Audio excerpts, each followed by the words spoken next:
नमस्कार, स्वागत है आपका और मैं हूं आपके साथ लता। बड़ी खबर आपको बता रहे हैं, जो हाँ कश्मीर में आतंक का पाठ पढ़ाने की साजिश करने वालों को लगा बड़ा झटका, क्योंकि अब शहीदों के नाम पर रखे जाएंगे कश्मीर में स्कूलों के नाम। जी हाँ, जम्मू कश्मीर प्रशासन की अनोखी पहल का कश्मीर की जनता ने किया है स्वागत। तो वहीं धारा 370 के बाद से ही बदल रही है कश्मीर की तस्वीर, जिसको लेकर महबूबा मुफ्ती सहित तमाम गुपकार गैंग के मेंबर को बड़ा झटका लगातार लगता हुआ दिखाई पड़ रहा है। जहां एक बार फिर से जन्नत के नाम से जाने जाने वाले कश्मीर को पाकिस्तान बनाने में तुले लोगों को बड़ा झटका लगा है, क्योंकि अब जम्मू कश्मीर प्रशासन ने कश्मीर में एक और बड़े बदलाव की ओर कदम बढ़ाया है। जी हां, और इसी कड़ी में जम्मू कश्मीर प्रशासन ने एक ऐतिहासिक पहल करते हुए केंद्र शासित प्रदेश के स्कूलों का नाम शहीद सेना, पुलिस और सीआरपीएफ के जवानों के नाम पर रखने का फैसला किया है, जिसका कश्मीर की जनता ने भी स्वागत किया है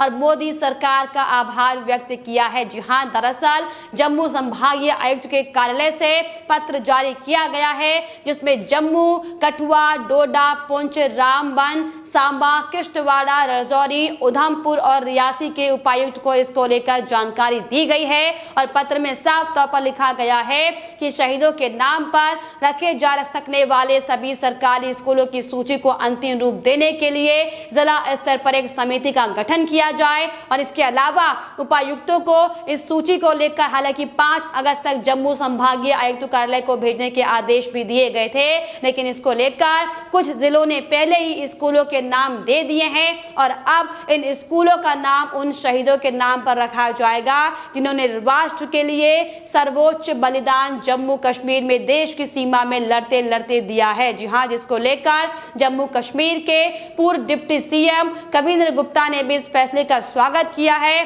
तो वहीं इसको लेकर बीजेपी नेताओं की भी प्रतिक्रियाएं लगातार सामने आ रही हैं। भाजपा का साफ तौर पर यह कहना है कि 1946 से नेहरू शेख अब्दुल्ला समझौते के कारण यहाँ पर एक अलग तरह का माहौल लगातार बना हुआ था। कई शहीदों ने मातृभूमि के लिए अपने प्राणों की आहुति दी है, लेकिन उन्हें अब तक सम्मानित नहीं किया गया। लगातार बीजेपी की ओर से सवाल उठाते हुए कहा जा रहा है कि उनके नाम पर स्कूलों का नाम क्यों नहीं रखा जाना चाहिए, और साथ ही साथ ये भी कहा है कि इस तरह पार्कों, हवाई अड्डों और विश्वविद्यालय जैसे अन्य संगठनों का भी नाम शहीदों के नाम पर किया जाना चाहिए। जी हाँ, केंद्र ने पहले ही ऐसा करना शुरू कर दिया है। तो साफ तौर पर जम्मू कश्मीर में अनुच्छेद 370 के निरस्त होने के बाद से ही स्थितियां सकारात्मक तौर पर बदलती हुई दिखाई पड़ रही हैं, और इसीलिए अब ये बड़ा कदम जम्मू कश्मीर के विशेष दर्जे को रद्द करने के 2 साल पूरे होने के बाद जारी किया गया है। जी हाँ,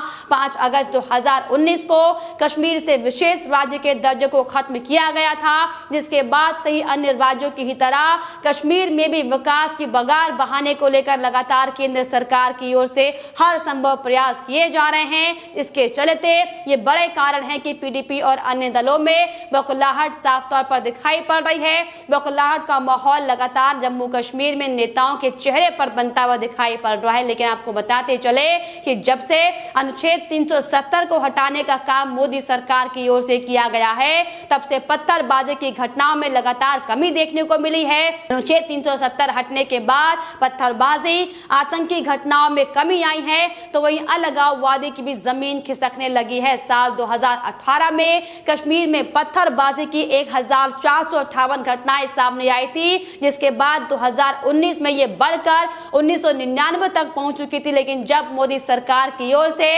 अथक प्रयास करते हुए कश्मीर से विशेष राज्य के दर्जे को हटाया गया और 370 को हटाने के बाद अगर अगले साल यानी कि 2020 की बात की जाए, तो आप सोचिए कि पत्थरबाजों की सिर्फ 255 घटनाएं अब तक सामने आई है। और इस साल अगर हम 2021 की बात करें, तो जनवरी से जुलाई तक सिर्फ 76 घटनाएं जम्मू कश्मीर में सामने आई है। जी हाँ, और यही नहीं, पत्थरबाजी के अलावा आतंकवाद भी जम्मू कश्मीर की सबसे बड़ी समस्या थी, और इस आतंकवाद की वजह से पिछले 30 सालों में न जाने जम्मू कश्मीर में हजारों आम लोगों को मारा गया था। लेकिन जब से धारा 370 जम्मू कश्मीर से हटाया गया है, तब से आतंकवाद की घटनाओं में भी लगातार कमी देखी जा रही है। जी हाँ, अनुच्छेद 370 हटने से न सिर्फ आंकड़ों में सुधार हुआ है, बल्कि आम कश्मीरियों ने भी देश को अपने और करीब पाया है, और इस बात को पूरी दुनिया ने तब देखा था जब आम कश्मीरी लोगों ने पंचायत चुनाव में बढ़ चढ़कर हिस्सा लिया था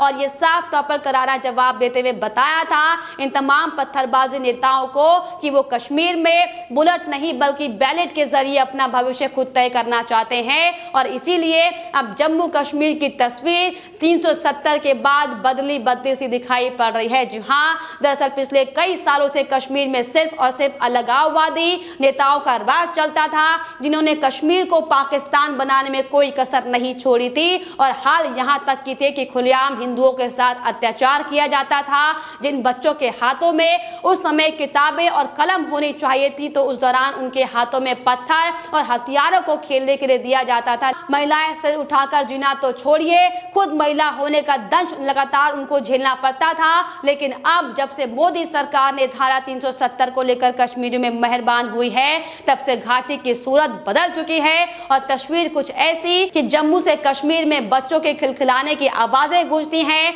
महिलाएं खुद को पहले से ज्यादा सुरक्षित महसूस करती हैं। और वातावरण की अगर बात की जाए तो वातावरण भी भारत यानी कि हिंदुस्तान के नागरिक होने की याद दिलाता है, जिसे तमाम पत्थरबाजी नेता पाकिस्तान बनाने में तुले हुए थे। जी हाँ, जिसकी बानगी हमने हाल ही में पीएम नरेंद्र मोदी के साथ हुई सर्वदलीय बैठक में भी देखी थी, जब 24 जून को पीएम नरेंद्र मोदी के साथ बैठक में फारूक अब्दुल्ला, महबूबा मुफ्ती के साथ तमाम गुपकार गैंग के नेताओं ने हिस्सा लिया था और किस तरीके से मुफ्ती की ओर से पाकिस्तान का राग अलापने का काम किया था। लेकिन इन नेताओं के साथ हालांकि जम्मू कश्मीर में लोकतांत्रिक प्रक्रिया को बहाल करने और इसमें गति देने को लेकर तमाम विचार साझा किए गए थे और इस दौरान केंद्र सरकार की ओर से पीएम नरेंद्र मोदी की ओर से साफ तौर पर यह स्पष्ट किया गया था कि परिसीमन और शांतिपूर्ण विधानसभा चुनाव संसद में किए गए वादे के अनुसार अब राज्य का दर्जा बहाल करने में महत्वपूर्ण मील के पत्थर साबित होंगे। और दरअसल यही बड़ी वजह है कि अब जिस तरीके से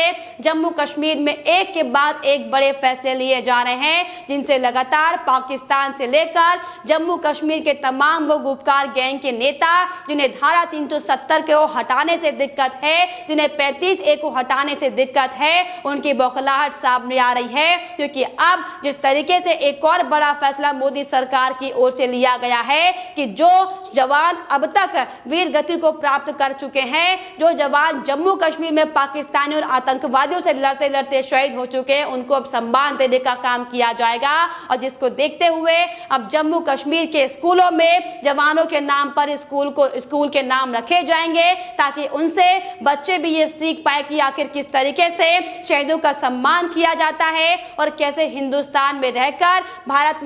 भारत की सेना को लेकर जो अहम जानकारियां हैं, जो तमाम जो सम्मान और वीर गति शौर्य गति से प्राप्त जो तमाम लोग हैं उनके बारे में, ताकि वो पढ़ लिख पाएंगे। लेकिन अब तक जम्मू कश्मीर में सिर्फ और सिर्फ पत्थरबाज और आतंकवाद का पाठ पढ़ाया जाता था और यही बड़ी वजह है कि अब मोदी सरकार के बड़े फैसले के बाद तमाम वो ऐसे नेता जो सिर्फ और सिर्फ जम्मू कश्मीर में आतंकवादी का पाठ पढ़ाने की अब तक साजिशें कर रहे थे, उन्हें बड़ा झटका साफ तौर पर यहाँ पर लगता हुआ नजर आ रहा है। तो जम्मू कश्मीर को लेकर तमाम हमने आपको रिपोर्ट्स भी दिखाई है कि किस तरीके से अब तक जम्मू कश्मीर के हालात बनाए गए थे और किस तरीके से एक के बाद एक महबूबा मुफ्ती सिर्फ और सिर्फ पाक प्रेमी बनती हुई दिखाई पड़ी थी और किस तरीके से लगातार पाकिस्तान के इमरान खान का राग अलापती वो दिखाई पड़ती हैं। दरअसल यही बड़ी वजह थी कि वहां के स्थानीय नेताओं ने जम्मू कश्मीर को लेकर विशेष राज्य बनाने में वो तुले हुए थे, ताकि किसी तरीके से उसे पाकिस्तान के अंदर लिया जा सके।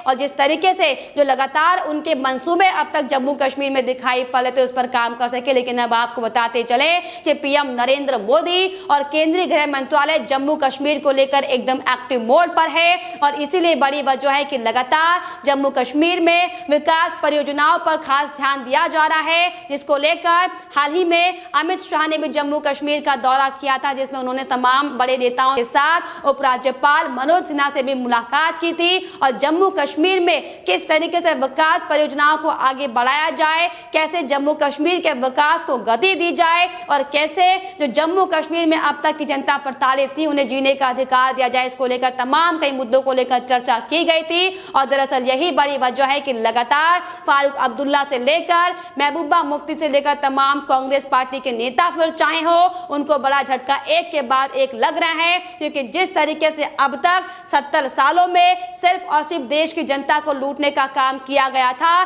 सिर्फ और सिर्फ हिंदू मुसलमान बताकर उन्हें बांटने का जो काम किया गया था, ये सब मोदी सरकार की ओर से खत्म किया गया है, जिसकी पूरी बानगी साफ तौर में जम्मू कश्मीर में देखने को मिली थी। जब धारा 370 को हटाया गया था, जब कश्मीर को भी हिंदुस्तान का हिस्सा बताकर उसे एक हिंदुस्तान का हिस्सा और भारत बताया गया था, लेकिन जिस तरीके से एक के बाद एक तमाम बौखलाहट इन नेताओं की सामने आई जम्मू कश्मीर में, दरअसल यही बड़ी वजह है कि अब मोदी सरकार को जम्मू कश्मीर को लेकर भी एक्टिव होना पड़ रहा है। और इसीलिए अब छोटे से छोटे फैसले से लेकर बड़े बड़े फैसले जम्मू कश्मीर को लेकर लिए जा रहे हैं, जिसको लेकर महबूबा मुफ्ती सहित तमाम गुपकार गैंग को बड़ा झटका लगता हुआ नजर आ रहा है। लेकिन फिलहाल इस पर आपकी क्या राय है हमें कमेंट बॉक्स में जरूर लिखेगा। साथ ही साथ हमारे चैनल को सब्सक्राइब करना भी ना भूलें।